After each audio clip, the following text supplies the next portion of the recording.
Welcome everyone. Welcome Anuji. So we'll start with our Yoga Sutras. We'll start with an opening prayer. Close your eyes, palms together at the heart center. Yogena chittasya padena vacha malam sharirasya cha vaidyakena योपाकरोतं प्रवरं मुनीनां पतञ्जलिं प्राञ्जलिं प्रणतोऽस्मि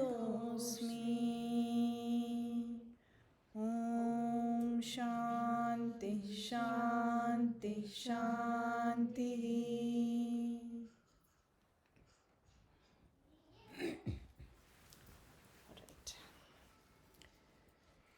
So we've been studying the Yoga Sutras, Yogaschitta Vritti Nirodha. The aim, the goal, one of the first sutras that we talked about is how to, live up to our highest potential, right? So I'm almost going back to the first class, to say when we started this study, essentially this study helps us live up to our highest potential. And how do we conduct ourselves? How do we train our minds? How do we, perceive things in the world so that we can live up to that highest potential? And then we saw the Ashtanga Yoga, Yama, Niyama, Asana, Pranayam, Pratyahar, Dharana, Dhyan, Samadhi, right? We saw all of those limbs. And we are in that first pada, sadhana, Samadhi pada of Yoga Sutras. And last few classes we've been talking about what is Samadhi, right? Patanjali Maharishi has given us some beautiful sutras explaining how Samadhi is almost a range of an experience, right? We talked about Samprajnata Samadhi. We talked about a Samprajnata Samadhi. So in Samprajnata Samadhi we said, we need to follow certain steps. We either have a symbol or a sound or a deity, we call Ishta Devata, we do Upasana. We use something to anchor our mind when it comes to the Dharana Dhyana so that we may transcend into Samadhi. So Samadhi happens, it's not something you just jump into or it happens. The state of meditation happens when you slowly are able to get beyond the object that you're focusing on. And then we said, even beyond this, there is a kind of samadhi, which is asamprajnata samadhi, where there's no samskaras, there's no I even, right? So when we do this samprajnata samadhi, when Patanjali Maharishi talks about it, he talks about the steps vitarka, vichara, where you have the object and you're focused on it. You're first focusing on it through vitarka, then vichara, you're reflecting on it. Then you're able to experience the bliss of that object, ananda, and nasmita, where you become one, where you transcend. There's just that awareness left. And when you cross that, it's asamprajnata samadhi. Okay, so we talked about this. Today's class, we have some very interesting sutras, probably one of my favorite in recent times. So we'll go through that. We are going to look at sutra number 19. Okay, so it goes, Bhava Pratyayo Videha Prakriti Layanam. So Bhava Pratyayo Videha Prakriti Layana. Bhava Pratyaya. Bhava Pratyaya basically means birth is the cause. So if you look at Bhava and the Kali in Dakshineshwar, Bhavatarini, the one who helps us get past this samskara, right? This birth and death cycle. That's why she's called Bhavatarini, Ramakrishna's Ishta, right? Videha. Videha is bodiless. So those who don't have body consciousness, those who are not identified with the body. So these are being referred to as beings who are beyond the physical body, right? So when we talk about mukti, we talk about Videha Mukti, Jivan Mukti, right? The Jivan Mukti is you're in the body You've realized fully, but you're in the body. You're still, everything is happening and you're experiencing the world. Videha Mukti is you've gone beyond the body. Yeah. So Videha and Prakriti Layana. Yogis who have merged into Prakriti. So what the sutra is saying is the Videha and Prakriti Laya yogis have birth as the cause of Samadhi. So these beings don't follow the steps that we've talked about. They are born into the state of Samadhi. So our favorite, there's no way we can think about the sutra without thinking about Ramana Maharishi, obviously. All of us have studied about his teachings, we've heard about him. So he is one such example of a Maharishi who was born into it. He didn't do anything. He was born, and at a certain age he had an experience where he experienced out of body, he experienced death, and he was questioning, if I am dead, now what is this left? Who am I that is experiencing death? And that started his, who am I inquiry, which is the basis of his teachings. So we all, some of these people who come into this world, they're born that way. And they're either born because they just have this one birth that they need to take to maybe fulfill certain things, or maybe even not. They're just born to even be as an example for others, right? To take them on the path of moksha. If you think about all these great gurus, like just seeing them, Ramana Maharishi is a classic example of a saint who barely spoke, barely. There are so many, charitras of his where, and if some of you have gone to the ashram, you'll see. There are a lot of accounts where people used to go to visit him and they would have questions. And they go to his sannidhi and the questions disappear and they dissolve. And they used to always say, Maharishi is doing some brahmastra for us. Magic. Doing some magic, is not letting us ask questions. But the reality is, when you're in the presence of such a great being, the questioner disappears. That is the beauty. Questions you'll keep getting answers to, right? You keep asking question, you'll get answers. But when the questioner itself dissolves, that is beauty, right? That is who Ramana Maharishi was. So just as an example, I wanted to just read out this thing. I don't know how many of you all know the Aksharamanamala. Have you heard of it? So Aksharamanamala is about 108 verses that Ramana Maharishi had composed, okay, in Tiruvannamalai, where his ashram is. The story goes that he used to stay in Virupaksha Guha, which is basically a little cave up in the mountains of Tiruvannamalai. He used to stay there even as a young child, when he was when he was in that process of realization. And then as he had his people in the group who are doing sadhana with him, the sannyasis, they used to go and they would beg for food, right? They live on what people give. That is the life of the sannyasi. So they would go do the pradakshanam and they'd go to each house and they would just chant.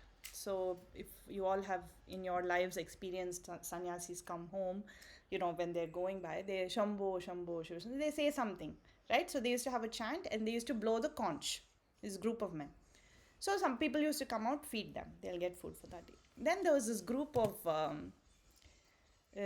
people who were not liking him or, kind of thieves or something. They just wanted to disrupt this whole thing. So they watched what this group was doing and they started copying. They dressed up like the sannyasis. They started copying and they would get before them. So if they were going to do this at 12, let's say, they would go to these houses at 11, say the same thing, Shambho, Shambho, blow the conch, get the food and go. And the sannyasis don't have food. So one of the very close devotees, he told Ramana Maharishi, listen, you need to write something that is very unique. That only we can, that is unique. You can't copy these things. It comes from here, right?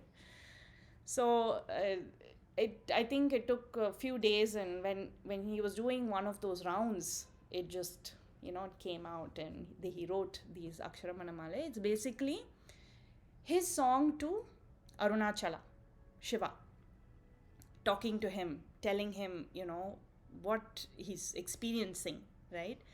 And it's interesting that this was meant almost as a way to get food, right? But really, if you look at the meaning, if you study it deeply, and we'll just look at one verse today that's relevant to our sutra, there is a very deep meaning in it. So this is the third verse. Aham buhindirtum un aha guhai sirayai amarvittadeen kol arunachala. Okay, it's in Tamil, and I'll break it down.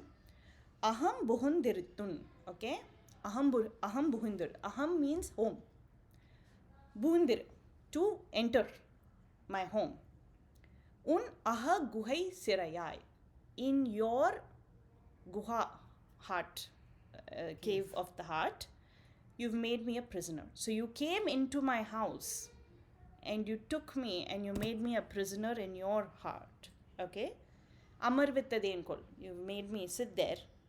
Arunachala. Okay? So this is a way where Ramana Maharishi is basically saying, at least if I did some sadhana, I did some chanting, I asked for you, I prayed for you, I can understand. You've come to me, I asked for you, you've come to me, and you've taken me. But I didn't do any of that. I was just born. This is, in this verse, he is actually saying, I didn't do anything to deserve this, right? I just came into this earth. And you've taken me and put me into this heart, the prison of your heart. And it's a very interesting play, because what do you do in a prison? Nothing. Just sit, right? No distractions. So he's saying, Arunachala, you've put me in this cave where nothing can touch me. Nothing can touch me except you. So I'm already here, and I am, once you're, in the cave, there is nobody else. There's only Arunachala, right? So this beautiful verse is an example where Maharishi himself is saying, I didn't do anything to get this, but it has been given to me, which is pure grace. So it's an example where, we look at these great beings and they have no ego, and the kinds of things they have done for this world, they don't identify with themselves at all. So this sutra that talks about bhava pratyayo videha prakriti layanam is very applicable to such a Maharishi whose karma from previous births has basically completely fruitioned into this birth, right? And this word pratyaya is very interesting because it comes in a lot. It's being referenced a lot. Patanjali Maharishi talks about it in terms of the experience one has, right? Bhava pratyaya, and then there's I think virama pratyaya in the previous sutra, where he talks about virama, the space between, when we said vitarka vichara, the space between those. What is the experience of that space? That pratyaya, that he's talking about.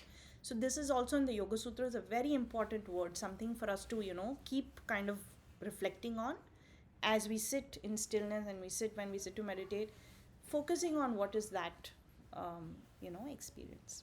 So that's Sutra number 19. Next, we're going to Sutra number 20. Okay? Shraddha Virya Smriti Samadhi Prajna Purvaka Itaresham. Okay? So this is Sutra number 20, which basically says, for the rest of us, okay? For the rest of us, we need to follow steps. And those steps were given in the previous sutras, but very specifically, this is coming from our Patanjali Maharishi, where he's pointing out to 4 very important qualities we need to have. Okay? So first is Shraddha. So we'll talk about the 4 and then we'll go deeper into them. So Shraddha, we all have heard of it. We study it. We know what it is. We'll break it down further. Virya. Anyone, any of our Sanskrit students who can guess what Virya means? High energy. High energy. Fantastic. High energy. Energy strong. Absolutely. Smriti. Anyone Smriti?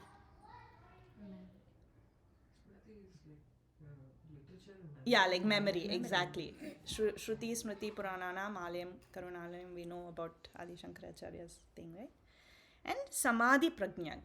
Samadhi Prajna. So the intelligence arising from Samadhi. So he's talking about these 4 as being a Purvaka, precedence for the rest of us to attain a Samprajnata Samadhi. So we've talked about the steps, right? We said we start with an object, or we start with the one pointed focus, we focus on it, and our perception of that keeps getting refined till you go transcend the object, you go beyond it.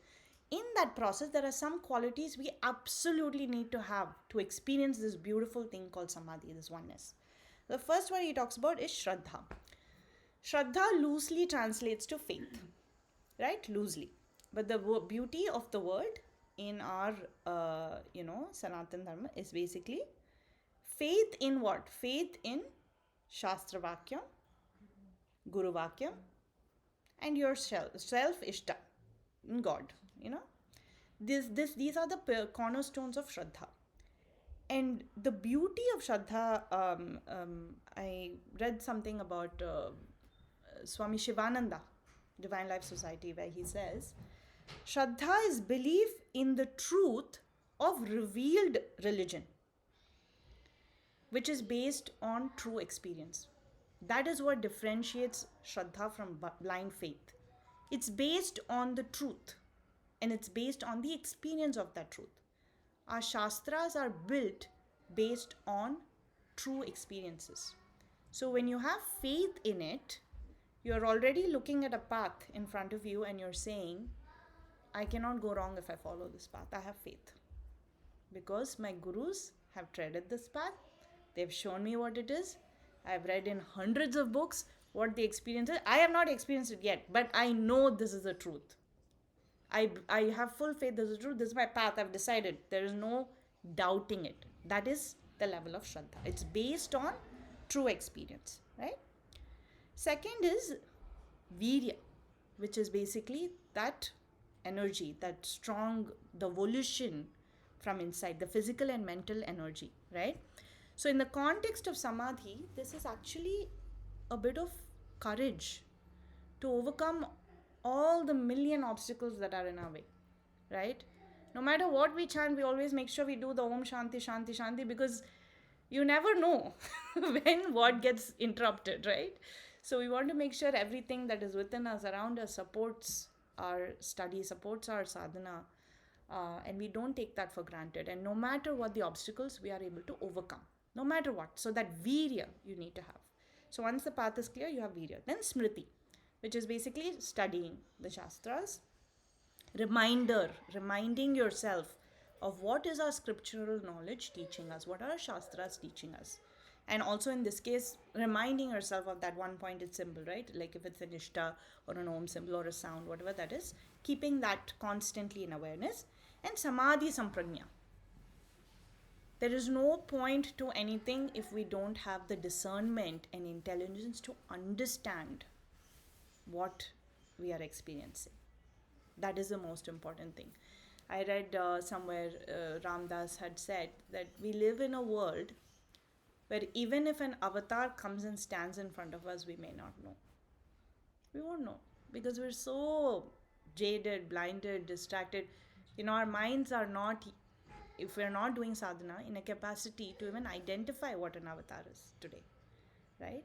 So having the intelligence that is developed through the practice of Samprajnata Samadhi is critical to experiencing Asamprajnata Samadhi. So the way Maharishi has portrayed this, if you think about it beautifully, he said first choose your path. This path is not grey, it's black and white, and it's there. That is, there's no doubt around this path. Once you've got the path, have the courage to follow through, no matter what is thrown at you. And when you're faced with those obstacles, remember what the Shastras say. Remember why you sit down every day on your asana in front of your Ishta, why you do Upasana. Remember every day. Use those obstacles as a reminder. And refine your understanding. Refine your understanding constantly. Make sure you're going deeper and deeper and deeper. Make sure your awareness is so refined that you are able to hear the slightest of divine messages, sounds, experience. You're able to perceive. Your eyes, your ears, don't take you down the wrong path. The Atharva Shirsha Shanti mantra, right? Bhadram karne vishrunu yamadeva bhadram pashe makshabhari jatraha. It is basically saying, May I see good things, hear good things. May I be protected. May I have that knowledge and the discernment, the viveka, to understand the experiences I'm having. Because these are all important for asamprajnata samadhi. Okay, so this is beautiful sutra number 20. It's something that we all need to today. When we take home, we almost like this is giving us the instructions to one of the biggest experiences, right? Is to incorporate it in our lives. The last sutra for today, you guys can absolutely decipher this because it's so simple. It is so true to Patanjali Maharishi's style of sutra writing, which is just one word, explains everything. Okay, तीव्र संवेगानामासन्नः. तीव्र संवेगानामासन्नः. Okay, तीव्र, intense, samvega, urge, asannah, coming near. Those who have an intense urge attain a samprajnata samadhi. That's it. Desire. Mumukshatvam. Manushyattvam also is easy, but mumukshatvam, that is the difficult part, right? Getting this human birth itself is a difficult one. Developing mumukshatvam on top of that. I mean, we are all so blessed we have that. We're here. So, when you have that strong urge, you will reach that state. So, these three sutras basically today, talking about how asamprajnata samadhi is an experience for these realized beings that are born, something for us to look up to them and understand how they influence our lives, and understand that it is very much within our reach. Very much it is in our hands, like how Archana ji beautifully said just now. When we finished our meditation, we decide how we want our lives to be. It is in our hands, and we have a manual, we have instructions, everything is given to us. So all that is needed is your purusharth. That's all that is needed. We have to use our free will to do the sadhana. So that is for class today. I'll open up for questions, comments, anything that's come up for you. I'm curious about the free will because they're still debating whether or not we have free will. Yes. The best way I would describe it is, think about a scenario where you are in a maze. Okay, so you are here, you're in a maze. You have to get out of this maze. The walls are 40 feet high. All you can see is what is in front of you, and you have to figure it out. Now behind you, there is a 6-story building. When you go on the 6th floor, you look at the maze and you're like, okay, right, left, right, okay, good, got it. When you come back to the ground floor, you only see 40-foot walls, and you have to figure it out. Now the divine will, as we would call it, right, or destiny, is viewing the situation from the 6th floor. When you take your awareness to the 6th floor, you are able to see things a certain way, and you understand that the intent is to get out, and person will go out. That'll happen. You'll go out and you'll follow some way and you'll go out.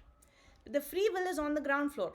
If the free will is not moving, you're not going anywhere. You're going to be stuck there, or you're going to go towards a different place. So this debate around, whether there's free will or not, is essentially a conversation that is anchored on who is the doer in my mind. So if I am the doer, I have free will, the free will is mine. But if you use your free will, which is purusharth, absolutely, we all have a choice. That is the beauty of this life, and that is the beauty of the divine will. It doesn't force anything on us. You decide. Eventually, it will also be decided for you, but you decide. You still have to decide. You still have to do your sadhana. If you don't do your sadhana, you will eventually merge with the one. There's no doubt about it. It might take you forever, and it's going to be a very rough ride out there. But if you do your sadhana, it might be accelerated. Your journey might be better. So it is the experience of life that you have that is determined by free will, right? The doership lies in what you're seeing as, who's doing it, and the surrender. So there are some things that obviously, we've talked about karma and karma phala and karma theory. There's all of these. There are some things that are going to unfold in your life per your karmic story. Your free will is to choose how you want to respond to it. You might not be able to change your destiny, or I have to say, you won't be able to change your destiny. Destiny is set.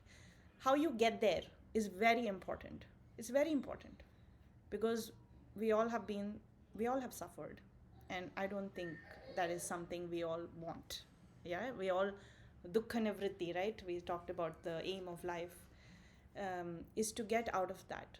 So yeah, that debate has been going on for a very long time, and I think if you ask, like for me personally, everything is divine will. I'll do my free will, but my free will is also a Divine. manifestation of divine will. I have that free will, so it's a very important question. So thank you for asking. Think of this way that do you feel you have a free will at this point? What do you feel? Yes. So stay with that. ठीक है. तो हमारा शास्त्र ये नहीं बोलता है कि गुरु या संत ये नहीं बोलते हैं कि मैं जो बोल रहा हूँ वो करो. You go with your experience. If you experience you have a free will, you make your choices. To But- some extent. To some extent, whatever is you can, right? But then if you keep doing sadhana for like 5, 10, 15, 20, 30 years, you hear from saints that their life was planned by a divine will, right? It's your own karmic journey unfolding. But ऐसा बोलते हैं, इसको इस तरह से भी समझ सकते हैं जैसे तुम जो चूज़ करती हो, हम जो चूज़ करते हैं वो हमारा पुरुषार्थ होता है. That is which choice we make every moment of a life, whether to go out, whether to eat, what to do, right, in the life. So for sadhana, in terms of a sadhana, sadhana means spiritual practices. जो हम करते हैं, that's also a choice. Whether we want to sit and chant Hanuman Chalisa or Gayatri Mantra or whatever, right? But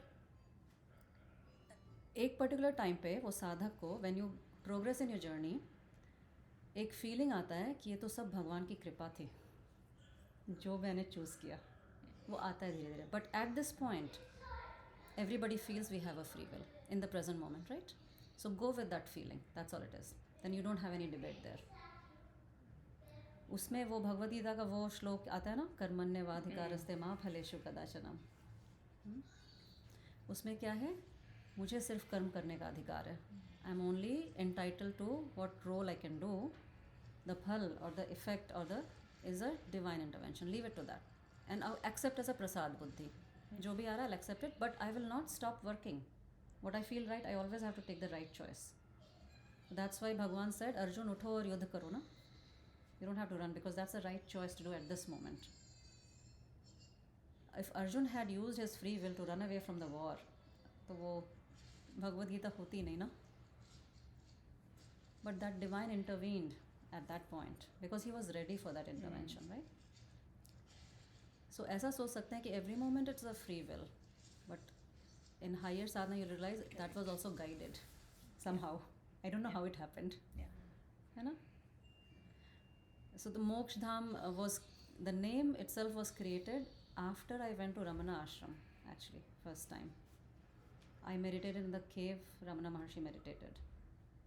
And it was very divine experience. And all of a sudden this name came to my mind.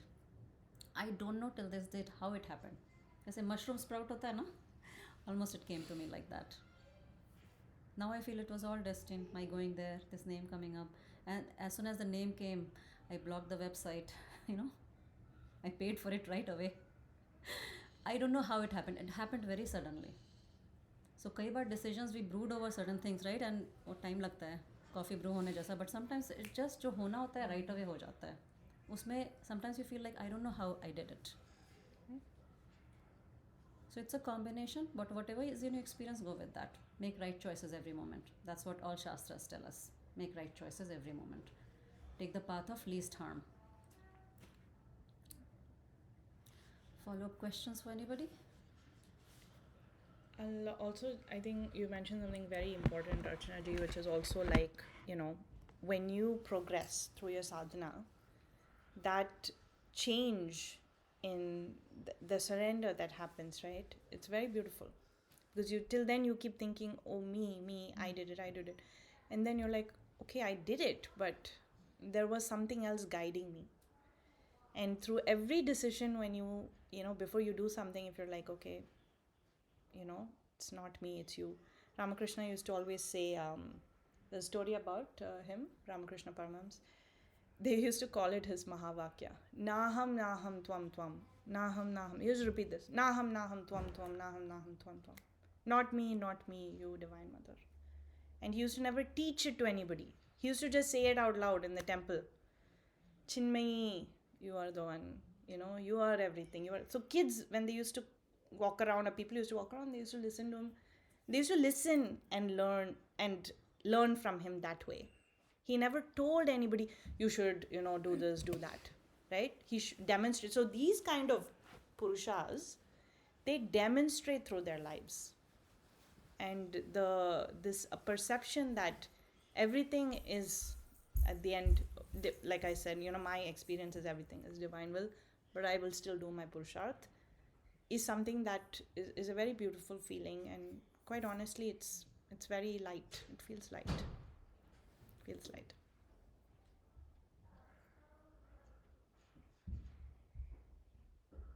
I just wanted to mention a few things because हम सब तत्व बोध पढ़ रहे हैं. We're all studying Yes. तत्व बोध.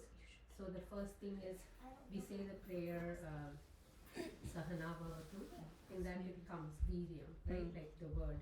So we study with Viryam, and that's how we are going to do it together. And there's also Shraddha.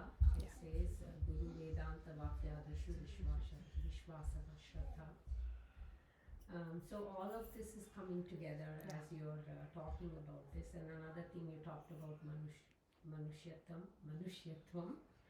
So we also discussed in Tattva Buddha that Adi Shankaracharya has written that we get Manushyattvam it's very difficult to get Manushyattvam, and from there, if you have Mahapurusha Ashraya and you have Mokshadham, then there's nothing more you need. Yeah. Right? So I feel like us being part of this Mokshadham and getting all these teachings is really, these satsangs are very helpful, right? Because this is what's guiding us. Yeah. Absolutely. Everything is coming together, all the terms. Yes. अभी clarity आ रही है ना, हाँ. सब जगह वही लिखा हुआ है, Yes. अलग-अलग Yeah. तरीके से. Exactly. Every time every time I'm preparing for a class, everything you say, whatever Archana ji says, it's all just coming back, right? Sometimes I even tell them, oh, you remember we talked about this in the other class. So it's all so well interconnected. Yeah. And the timing is so beautiful, right? We don't plan these things, but they all just come together. Exactly. Yeah. And they say satsang, when you get satsang, is usually the first sign of almost blessing. Yes. When Bhagwan or the divine decides, okay, I'm going to bless you, satsang is the first. You'll get to know somewhere, you'll hear something, you'll show up somewhere, and then your journey starts, right? So very beautifully said. Gayatri ji, thank you for sharing.